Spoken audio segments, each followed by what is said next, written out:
सच बताऊं, मेरे घर का बेस्ट एरिया मेरा गार्डन है। जो भी आता है सब लोग यहीं पे रहना पसंद करते हैं, खाना भी यहीं खाएंगे, चाय भी यहीं पिएंगे।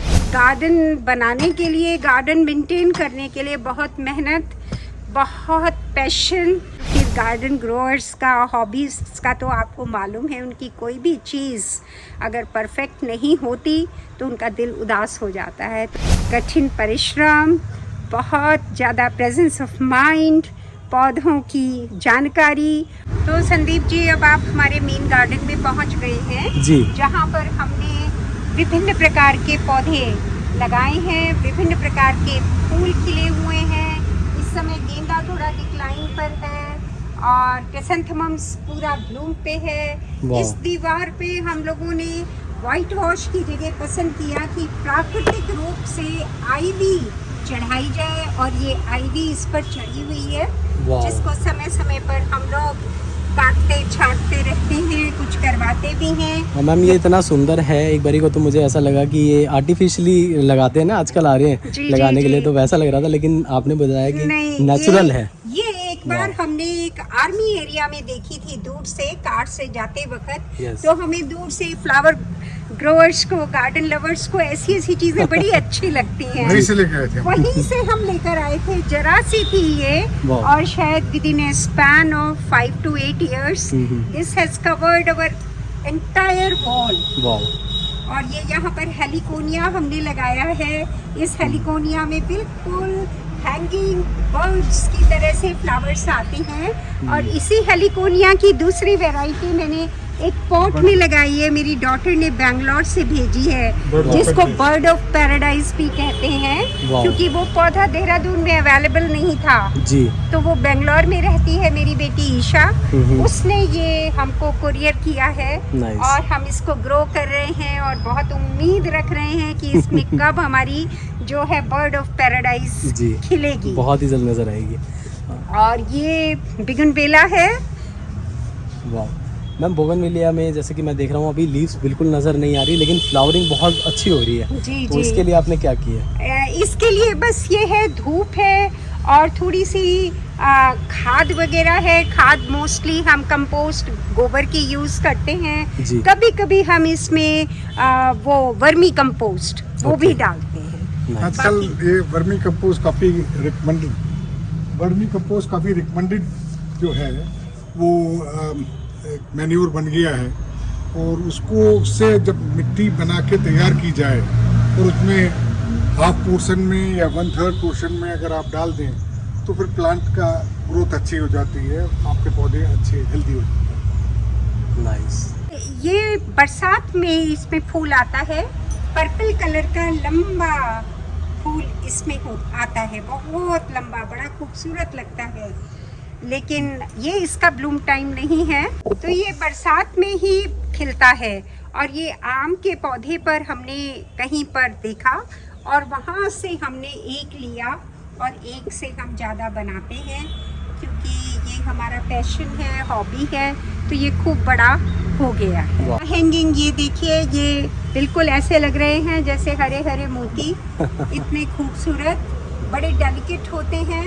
इसकी प्रूनिंग और इसकी जब हम गुड़ाई करते हैं बहुत ध्यान रखना पड़ता है, बहुत जल्दी ये मोती टूटते हैं। और फिर as a very passionate person about my plants, तो मेरे को तो बिल्कुल रोना ही आ जाता है। तो इसको बहुत संभाल कर करना होता है, ऊंचाई पर टांग कर करना होता है, क्योंकि ये नीचे तक गिरते हैं। ऐसी हमने देखिए 1 2 3 बास्केट्स बनाई हुई हैं। ब्यूटीफुल। और ये यहाँ भी हमने एक हैंगिंग पॉट में बिगोनिया लगाने की कोशिश करी है, और ये कुछ मनी प्लांट है। वाह। ये हमने इस पर चढ़ाया हुआ है।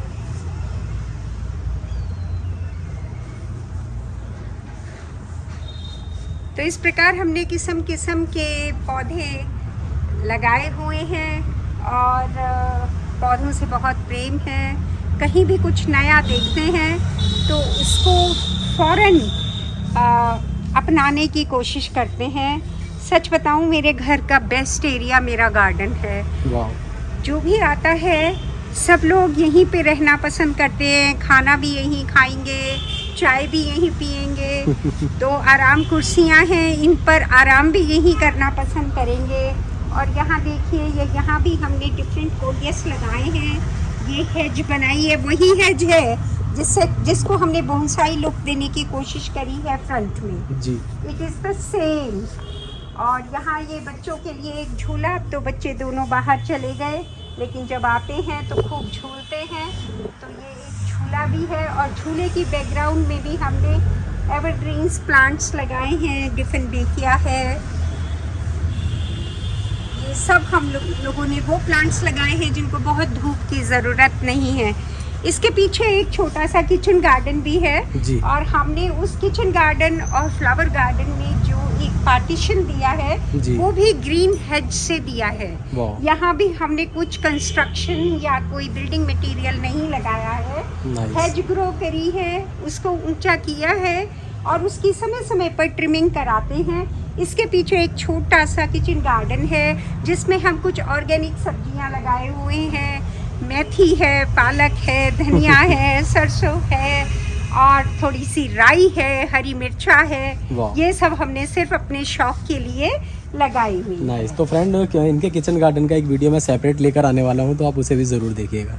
जी मैम, गार्डन के आगे सिंगोनियम चलते है। हमने सिंगोनियम के कुछ पॉट बनाए हैं, उसके बीच में फिर ये हमारे एवरग्रीन्स हैं और कुछ हमने हाइट वाइज पौधे लगाए हैं, क्योंकि देहरादून में मार्च और अप्रैल के महीने में, मार्च एंड अप्रैल, पूरा अप्रैल बहुत यहाँ पर तूफान आते हैं। उन तूफानों में पौधे बहुत गिरते हैं, जिससे बहुत नुकसान होता है और जो हॉबीस्ट हैं, पैशनेट हैं, वो बड़े दुखी भी होते हैं। तो हमने कुछ ऐसा प्रयास किया, क्यों ना वो पॉट्स जो थोड़े हाइट वाले हैं और जो बारिश में, तूफान में बहुत गिरते हैं, उनको हम अगेंस्ट वॉल रखें, जिससे एक तरफ से उनको वॉल की सपोर्ट मिलती है और वो जो है उतना नुकसान नहीं होता है।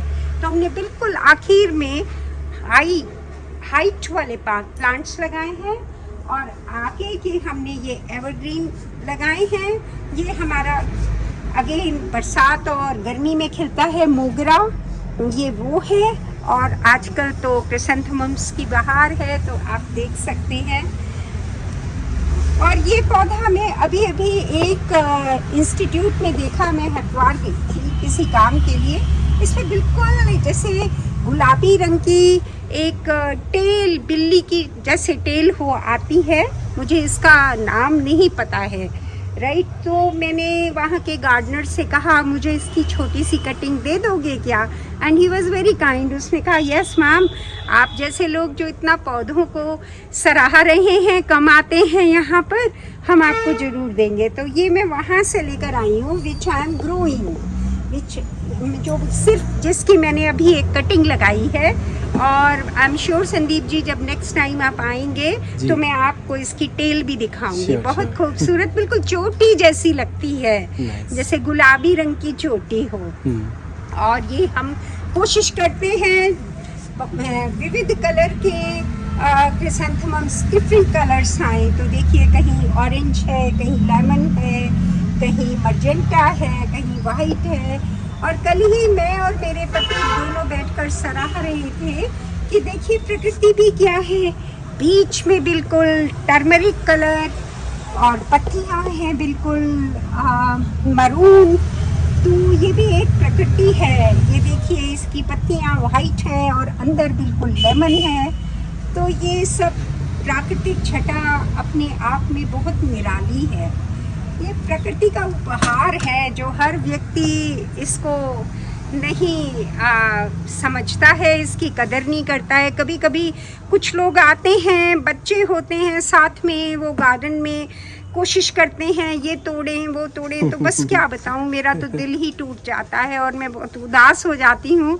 क्योंकि गार्डन बनाने के लिए, गार्डन मेंटेन करने के लिए बहुत मेहनत, बहुत पैशन, बहुत खर्च क्योंकि कभी कीड़े लग जाते हैं तो हमें कीड़े की दवा भी लेनी पड़ती है और समय समय पर बहुत ध्यान रखना पड़ता है। एक समय में तो ये होता था जब हम गार्डन शो में पार्टिसिपेट करते थे और अचानक बारिश आ गई तो जो हमारे ब्लूम्ड गमले होते थे हम भागकर उनको बरामदे में रखते थे कि ये ख़राब हो जाएंगे, हमारा गार्डन शो आने वाला है।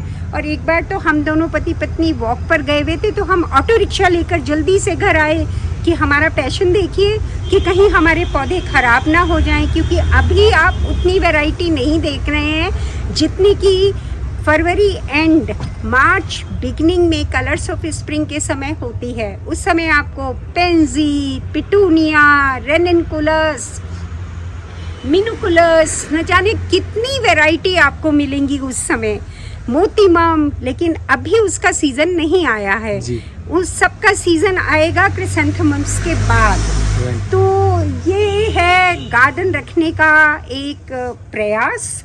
और ये जो नारंगियाँ आप देख रहे हैं ना, अक्सर छोटे बच्चे इनसे बड़े फैसिनेट होते हैं। ये बोनसाई है, छोटी नारंगियाँ हैं जो हमने एक ट्री के रूप में छोटी सी शेप करी है, इससे ज़्यादा हम ग्रो नहीं होने देते हैं इसको। और ये जो पाइन का पौधा है इसकी एक बहुत लंबी कहानी है। एक बार हम लोग फैमिली फ्रेंड्स के साथ उत्तराखंड घूमने गए थे तो वहाँ पहाड़ पर एक जगह हम लोग घूम रहे थे और वहाँ पर हमने 2 पाइन के पौधे लिए कि हम ये अपने गार्डन में लगाएंगे। तो एक पौधा तो हमारा ख़त्म हो गया, सर्वाइवल ऑफ द फिटेस्ट, और एक हमारे पास है और शायद ये भी होगा 15 से 18 साल पुराना। तो ये इस पौधे की कहानी है। और बाकी एक बांस का पौधा भी हमने लगाया हुआ है। सब ये हाइट वाले पौधे अगेंस्ट द वॉल ये सब मेरे हस्बैंड डिज़ाइनिंग करते हैं कि इनको पीछे रखो, क्योंकि आंधी के मौसम में जब बहुत तेज हवाएं चलती हैं, जब हमारे पौधे पट पट गिरते हैं तो बस सोचिए ना हमारा दिल कितना टूटता है। बहुत अफसोस करते हैं, बहुत दुखी होते हैं हम लोग। तो हाँ, अब ये हमने ये मेरे हस्बैंड ने लगाया ही ऐसे है, इनका प्लेसिंग ऐसे करी है कि इसके आगे स्टैंड है, तो जब हवा चलती है तो ये गिर नहीं सकते अपनी जगह से। तो इनको सुरक्षित रखने के लिए हमने ऐसा डिज़ाइनिंग करी है। और जहाँ तक करते हैं घास की बात, तो ये घास भी बहुत केयर मांगती है, बहुत केयर। बरसात में तो बहुत जल्दी मोइंग करानी पड़ती है इसकी, लेकिन आजकल वेदर ऐसा है कि इस वेदर में बहुत ज़्यादा ग्रोथ नहीं होती है। बस इसमें से बीड्स निकालते हैं, कभी हम खुद करते हैं, कभी हम अपने मालियों से कराते हैं। और जाड़ों में ये घास मेंटेन करनी बड़ी मुश्किल होती है, तो मेरे हस्बैंड बहुत पर्टिकुलर हैं। देख लेंगे आज बारिश आने वाली है तो ये लॉन में थोड़ा सा घास की ग्रीनरी को मेंटेन रखने के लिए यूरिया डलवाते हैं, छिड़कवाते हैं कि बारिश आएगी तो ये घास जो है ख़राब नहीं होएगी, इसका पीलापन ख़राब नहीं होएगा। और जब बहुत ठंड में ओस पड़ती है तो कितनी बार वो स्वयं ब्रूम लेकर सुबह इसकी ओस हटाते हैं, क्योंकि ओस घास को बहुत पीला करती है। और फिर गार्डन ग्रोअर्स का हॉबीज़ का तो आपको मालूम है, उनकी कोई भी चीज़ अगर परफेक्ट नहीं होती तो उनका दिल उदास हो जाता है। तो कोशिश करते हैं अपने बगीचे को एक सुंदर तरीके से मेंटेन करें और इसकी सुंदरता बनाए रखें, जिसमें बहुत योगदान देना होता है, कठिन परिश्रम, बहुत ज़्यादा प्रेजेंस ऑफ माइंड, पौधों की जानकारी, पौधों का हर सीज़न के हिसाब से पौधों को लगाना और जो है उनकी देखभाल करना। तो ये एक बिल्कुल बहुत ज़्यादा टाइम टेकिंग और बहुत ही प्यारी सी हॉबी है, जो एक बहुत सकारात्मक ऊर्जा प्रदान करती है। और मुझे तो अपने गार्डन में बहुत अच्छा लगता है। कल ही कुछ रिश्तेदार आए हुए थे तो वो तो यही कह रहे थे, हम उनको कहीं बाहर घुमाने ले गए तो वहाँ का गार्डन देखकर वो बोले, अरे वो कॉटेज वहाँ 5,000 और 7,000 की है, तुम्हारा गार्डन तो न जाने कितने का होगा। तो बस दिल खुश हो गया, दिल गार्डन गार्डन हो गया। Sandeep ji, I hope you are enjoying our garden. और मुझे बहुत अच्छा लगा इस कवरेज देने के लिए। आपका बहुत बहुत धन्यवाद, दिल से धन्यवाद। आपने मुझे मौका दिया इतना सुंदर गार्डन ना दिखा पाऊँ अपने व्यूअर्स को। मुझे बहुत अच्छा लगा, आपका तहे दिल से धन्यवाद। Thank you sir.